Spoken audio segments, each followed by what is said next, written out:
Now shoulder dislocation ട്രീറ്റിങ് ചെയ്യാൻ ഭയങ്കര ഈസിയാണ്. അതെന്തായാലും പിടിച്ചിട്ട് അത് തിരിച്ചു വരും. ബട്ട് ഇത് വീണ്ടും വരാൻ പാടില്ല. അതാണ് ഇതിൽ ഇഷ്യൂ വരാം. ചില ആൾക്കാർക്ക് റിപ്പീറ്റഡായിട്ട് ഷോൾഡർ ഡിസ്ലൊക്കേഷൻ വന്നാൽ അതിൻ്റെ കോസ് കണ്ടുപിടിക്കണം. ഞാൻ പറഞ്ഞ പോലെ എല്ലിൻ്റെ ഇടയിൽ കുറേ ലിഗ്മെൻറ്റ്സ് ഉണ്ട്. അത് പൊട്ടിപ്പോവുകയാണ് കുഴ തെറ്റാം. ബട്ട് ചില ആൾക്കാർക്ക് റിപ്പീറ്റഡായിട്ട് ഇങ്ങനെ കുഴ തെറ്റുമ്പോൾ അത് എല്ലിന് ബാധിക്കാൻ തുടങ്ങും.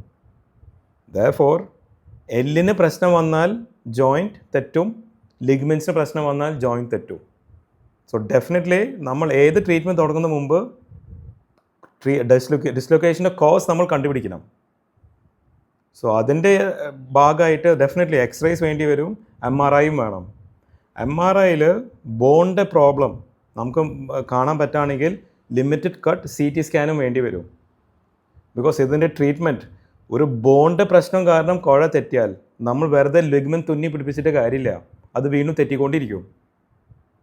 ബോൺ ഇൻവോൾവ് ആണെങ്കിൽ അതനുസരിച്ച് ട്രീറ്റ്മെൻറ്റ് വേറെ റൂട്ടിൽ പോവും. ബോൺ ഇൻവോൾവ് അല്ലെങ്കിൽ ട്രീറ്റ്മെൻറ്റ് അതനുസരിച്ച് വേറെ റൂട്ടിലേക്ക് പോകും. പക്ഷെ എന്നാലും ഒരു 90% ആൾക്കാർക്ക് കീ ഹോൾ വഴി, സർജറി വഴിയാണ് ഇത് ശരിയാക്കുക.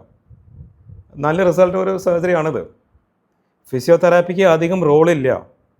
ഒരു പ്രാവശ്യം കുഴ തെറ്റിയാൽ ഓക്കെ, കുറച്ച് ഫിസിയോതെറാപ്പി ചെയ്ത് നമുക്ക് റെഡിയാക്കാം. ബട്ട് റിപ്പീറ്റഡായിട്ട് തെറ്റിക്കൊണ്ടിരുന്നാൽ ഫിസിയോതെറാപ്പി അല്ലെങ്കിൽ ഉഴിച്ചിൽ ചെയ്തിട്ട് കാര്യമില്ല.